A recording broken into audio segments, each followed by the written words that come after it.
Assalamualaikum warahmatullahi wabarakatuh. Kami dari kelompok 3 yang beranggotakan saya Nisa Lima Muda dengan NPM 1704040017 dan rekan saya Lili Nawati dengan NPM 2004040017. Di sini kami akan mempresentasikan mengenai ihtisan or equity in Islamic law.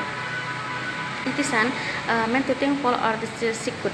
According to ulama usul fikih, is living a law that has been assigned to another law, and even to even which determinant based on argument of syara. In legal sense, ihtisan is a method of assessing personal opinion to avoid rigidity and injustice that might arise from literal enforcement of existing law. Jadi pengertian ihtisan itu berarti baik atau mencari yang baik. Jadi menurut ulama usul fikih, yaitu meninggalkan hukum yang telah ditetapkan kepada hukum lainnya pada suatu peristiwa atau kejadian yang ditetapkan berdasarkan dalil syara. Kemudian menurut hukum, ihtisan ini merupakan metodologi pendapat pribadi untuk menghindarkan dari kekakuan dan ketidakadilan yang seringkali timbul dari penegakan hukum literal yang ada. Jadi pengertian ihtisan ini jika disederhanakan adalah salah satu cara atau metodologi dalam pengambilan hukum Islam. Berbeda dengan Al-Quran, hadis, ijma maupun qiyas yang mereka ini telah ditetapkan kepada para ulama sebagai sumber hukum Islam, tetapi ihtisan ini hanya beberapa ulama saja yang menggunakannya. Kemudian selanjutnya adalah definition of ihtisan. Hanafi As-Sarakhsi consider ihtisan to be a method of seeking facility and conversion in legal decision. As-Sarakhsi found this by quoting the hadith, the best of your religion is something that brings convince the people. And the Hanbali ulama gave definition of ihtisan, among other things, is the movement of law about a case because there is a special share argument. According to Muhammad Zahra, is a fair toward a legal problem by looking or under law because there is something stronger that requires justice. Jadi definisi ihtisan ini menurut beberapa ahli usul fikih, yaitu yang pertama dari ahli hukum Hanafi As-Sarakhsi, itu menganggap bahwa ihtisan itu sebagai metode mencari fasilitas dan kemudahan dalam keputusan hukum. As-Sarakhsi ini memperkuat hal ini dengan mengutip sebuah hadis yang berarti yang terbaik darimu, agama adalah sesuatu yang membawa kemudahan bagi orang-orang. Kemudian menurut ulama Hambali itu memberikan definisi ihtisan antara lain adalah perpindahan dari suatu hukum tentang suatu kasus karena ada dalil syara yang khusus. Kemudian menurut Muhammad Zahra adalah perbuatan adil terhadap suatu permasalahan hukum dengan memandang hukum yang lain karena adanya suatu yang lebih kuat yang membutuhkan keadilan. Ihtisan merupakan sumber hukum Islam yang dipersihkan oleh para fuqaha. Ada ulama yang mau menerimanya sebagai sumber hukum Islam dan ada tidak. Mazhab Syafi'i merupakan salah satu ulama yang tidak menerima ihtisan sebagai sumber dalam metodologi hukum Islam, karena menurut mereka menetapkan suatu hukum menggunakan metodologi ihtisan adalah menetapkan hukum berdasarkan hawa nafsu. Ihtisan ini merupakan sumber hukum dalam istinbat hukum yang paling banyak dipakai oleh Imam Hambali dan Imam Hanafi dan Imam Malik. Menurut Imam Malik berpendapat bahwa ihtisan ini berdasarkan teorinya itu menggunakan realitas tujuan syariat. Selanjutnya adalah the legal basis of ihtisan, meaning those we listen to the word of Allah that is among them. There are the ones whom Allah has given guidance, and there are the ones who have risen. Quran Surat Az-Zumar 18. And means the obey the best possible leader who has been sent down to you from your Lord. Quran Surat Az-Zumar 55. Para ulama yang memakai ihtisan itu sebagai sumber hukum itu mengambil dalil dari Al-Quran dan As-Sunnah yang menyebutkan bahwa kata ihtisan ini menggunakan pengertian denotatif, yaitu pengertian yang seakar dengan ihtisan. Jadi mereka itu mengutip pada Quran Surat Az-Zumar ayat 18 yang berarti yang mendengarkan perkataan lalu mengikuti apa yang paling baik di antara kalian, mereka itulah orang-orang yang telah diberi Allah petunjuk dan mereka adalah orang-orang yang mempunyai akal. Menurut mereka pada ayat ini Allah itu memberikan pujian kepada hambanya yang memilih dan mengikuti perkataan yang baik. Kemudian mereka juga mengutip pada Quran Surat Az-Zumar ayat 55 yang artinya, dan turutilah pemimpin yang sebaik-baiknya yang telah diturunkan kepadamu dari Tuhanmu. Menurut mereka pada ayat ini Allah itu memerintahkan untuk mengikuti yang terbaik dan perintah menunjukkan ini adalah wajib. Di sini tidak ada hal lain yang memalingkan perintah ini dari hukum wajib. Ini menunjukkan bahwa ihtisan itu merupakan suatu hujjah. Selanjutnya adalah the opinion of ulama about ihtisan. The opinion of ulama Hanafiyah, Hambaliyah, and Malikiyah say the ihtisan in the argument of syara on the Quran that the use of qiyas is applying the general of the argument to something Islam causes the loss of human. Therefore, it's necessary to open a way to solve this case in order to achieve the good or reject evil.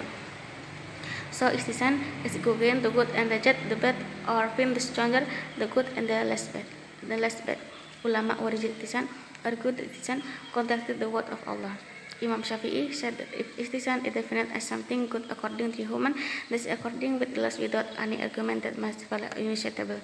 Jadi pendapat ulama tentang ihtisan itu pendapat ulama Hanafiyah, Maliki dan Hambali itu berpendapat bahwa ihtisan itu adalah dalil syarak dengan alasan bahwa penggunaan kias adalah menerapkan yang umum atau dalil yang terkadang di dalam beberapa kasus itu menyebabkan hilangnya kemaslahatan umum. Maka di sini perlunya dibuka jalan untuk memecahkan kasus ini agar tercapai kemaslahatan dan menolak kemandaratan. Jadi ihtisan itu adalah untuk mendapatkan kemaslahatan dan menolak kemandaratan atau menemukan maslahat yang lebih kuat dan manfaat lebih sedikit. Ulama yang menolak ihtisan itu berpendapat bahwa ihtisan itu bertentangan dengan firman Allah. Imam Syafi'i itu mengatakan bahwa jika ihtisan diartikan sebagai sesuatu yang baik atau menurut manusia itu, maka itu sesuatu sesuai dengan hawa nafsu yang tidak adanya dalil yang menjadikan hal ini batil dan tidak bisa diterima. Jadi Imam Syafi'i itu berpendapat bahwa ihtisan itu tidak merujuk kepada kitab dan sunnah dan tidak juga masuk ke dalam kias, karena dalam aplikasinya ihtisan itu banyak menggunakan akal saja. Oleh karena itu ia tidak bisa menerima ihtisan sebagai sumber hukum Islam, dan Rasulullah juga tidak pernah sekalipun menggunakan ihtisan itu sebagai pemberian fatwa.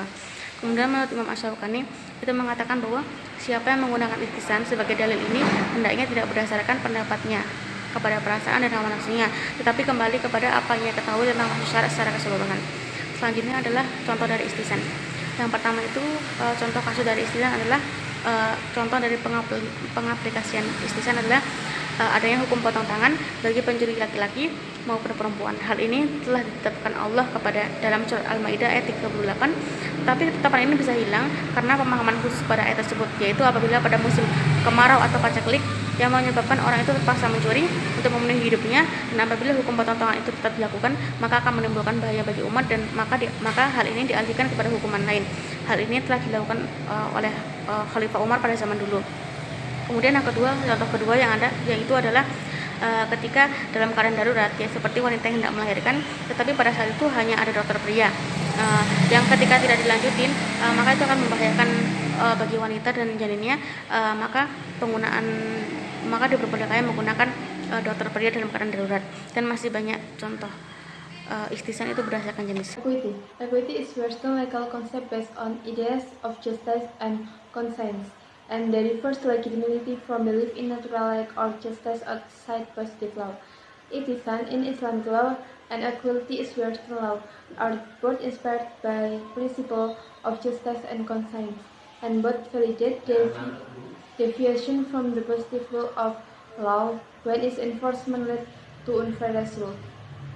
Then, for the main difference from them is that this is a natural law and divine law. In a religious perspective, a rule can be said to be right or wrong, not referring to the essence of something, but because good has determined our own good wills. Ekuitas adalah konsep hukum barat yang didasarkan pada gagasan, keadilan, dan hati nurani, dan diturunkan legitimasinya dari kepercayaan pada hak ilmiah atau keadilan di luar hukum positif. Ihtisan dalam hukum Islam, persamaan dalam hukum barat, keduanya diilhami oleh prinsip keadilan dan hati nurani, dan keduanya mengesahkan penyimpangan dari aturan positif hukum ketika penegakan mengarah pada hasil yang tidak adil. Kemudian, untuk perbedaan utama dari mereka adalah bahwa ini merupakan hukum alam dan hukum ketuhanan. Dalam perspektif agama, suatu aturan dikatakan benar atau salah bukan mengacu pada hakikat sesuatu, tetapi karena Tuhan telah menentukan dan atau memang kehendak Tuhan. Is ihtisan a form of analogical reasoning? It is to be considered very scarce, or it is appropriate stand to principle of equality is on right. Apakah ihtisan merupakan suatu bentuk penalaran analogi?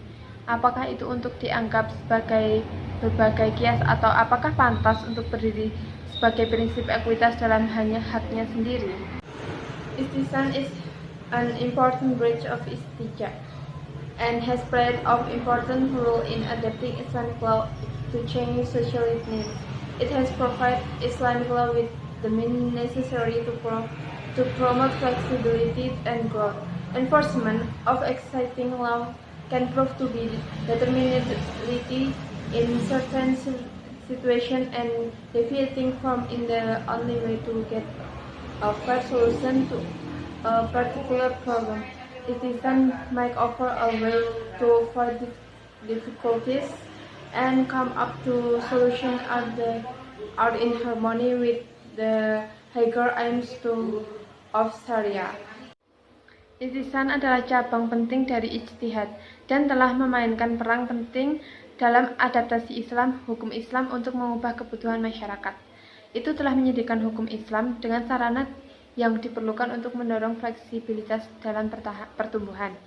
Penegakan hukum yang ada terbukti dapat merugikan di saat situasi tertentu dan menyimpang dari menjadi satu-satunya cara untuk mendapatkan solusi yang adil untuk masalah tertentu. Jadi kesimpulannya, upaya mengaitkan ihtisan dengan qiyas telah melibatkan penalaran belit-belit yang entah bagaimana tetap berkurang. Dari meyakinkan ihtisan berisi 90% pemikiran manusia, sebenarnya ihtisan ini sangat bertentangan dengan qiyas karena ketidakjelasan usul yang dipakai dalam ihtisan. Ihtisan pada awalnya tidak termasuk dalam berbagai qiyas karena ihtisan bertujuan untuk membebaskan ahli hukum dari ketentuan qiyas yang seringkali berbenturan dengan tujuan syariah. Memasukkan prinsip rasionalis ke dalam teori hukum usul harus mendapatkan kebenaran melalui qiyas. Maka dari itu, membenarkan ihtisan dalam kungkungan teori hukum maka akhirnya disamakan dengan qiyas dan menjadi subdivisi dari ihtisan itu sendiri. Ihtisan dirancang untuk mengatasi penyimpangan dari qiyas. Tetapi dalam hal ini para fuqaha melakukan pembatasan menggunakan ihtisan yang mengakibatkan penggunaan ihtisan belum dimanfaatkan secara maksimal. Ihtisan menawarkan banyak hal, potensi inovasi dan solusi imajinatif untuk masalah hukum. Pertanyaannya, dalam ihtisan bukanlah hanya untuk menentukan solusi untuk masalah tertentu, tetapi untuk menemukan solusi yang lebih baik untuk masalah yang sudah ada. Oleh karena itu, diperlakukan analisis dan pemurnian yang lebih tinggi, yang pada dasarnya harus melampaui hukum dan analogi yang ada. Aplikasi ihtisan sangat baik jika digunakan dalam peradilan. Seringkali hakim dan pengacara enggan menyimpang dari hukum yang ada untuk keadilan yang ada yang kemudian menjadikan ketidaksesuaian dalam berbagai hal. Menurut kami, ihtisan sangatlah diperlukan dalam keadaan tertentu untuk menjadikan suatu keputusan yang diambil bisa mencapai kemaslahatan bagi umatnya. Menjadikan ihtisan sebagai sumber hukum harus dibenarkan dengan qiyas. Maka saat ini ihtisan ditetapkan sebagai berbagai qiyas dan menjadi sub dari divisi tersebut. Terima kasih, sekian presentasi dari kelompok kami. Apabila ada kurang lebihnya kami mohon maaf. Wabillahi taufiq wal hidayah. Wassalamualaikum warahmatullahi wabarakatuh.